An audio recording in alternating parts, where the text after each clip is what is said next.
அனைவருக்கும் வணக்கம். இது சுவாமி அருள். உங்கள் வாழ்க்கையில் எவ்வளவு உழைத்தாலும் முன்னேற்றம் இல்லையா? வீட்டில் எப்போதும் ஒருவிதமான குழப்பம் அல்லது நிம்மதியின்மை இருக்கிறதா?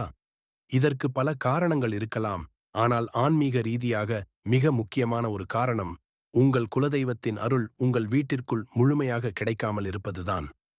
பல குடும்பங்களில் காலப்போக்கில் தங்கள் குலதெய்வம் யார், அது எந்த ஊரில் இருக்கிறது என்பதை மறந்துவிடுகிறார்கள்.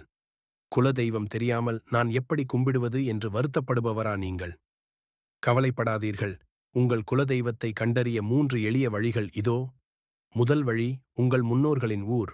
உங்கள் தாத்தா அல்லது கொள்ளுத்தாத்தா வாழ்ந்த கிராமத்திற்குச் செல்லுங்கள். அங்குள்ள பழமையான கோயில்களை பாருங்கள். பொதுவாக ஒரு ஊரின் எல்லையில் இருக்கும் ஐயனார் அல்லது அம்மன் கோயில்தான் அந்த ஊர் மக்களின் குலதெய்வமாக இருக்கும். இரண்டாவது வழி, மஞ்சள் துணி வழிபாடு. ஒரு வளர்பிறை வெள்ளிக்கிழமை அன்று காலை பிரம்ம முகூர்த்தத்தில் ஒரு சுத்தமான மஞ்சள் துணியில் ரூபாய் நாணயத்தை வைத்து முடிச்சாக கட்டுங்கள்.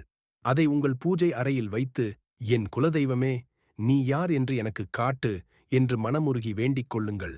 48 நாட்களுக்குள் ஏதாவது ஒரு ரூபத்தில் உங்களுக்கு விடை கிடைக்கும். மூன்றாவது வழி, ஜாதக ரீதியான கணிப்பு.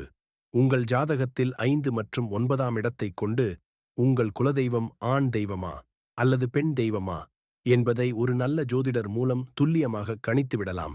குலதெய்வம் எது என்று தெரியும் வரை உங்கள் வீட்டின் பூஜை அறையில் ஒரு செம்பு சொம்பில் தண்ணீர் மற்றும் எலுமிச்சை பழம் வைத்து அதையே தெய்வமாக நினைத்து தீபம் ஏற்றி வாருங்கள். அந்த தெய்வமே உங்களுக்கு வழிகாட்டும். இந்த தகவல் பயனுள்ளதாக இருந்தால் சுவாமி அருள் சேனலை சப்ஸ்கிரைப் செய்யுங்கள். நல்லதே நடக்கும். நன்றி, வணக்கம்.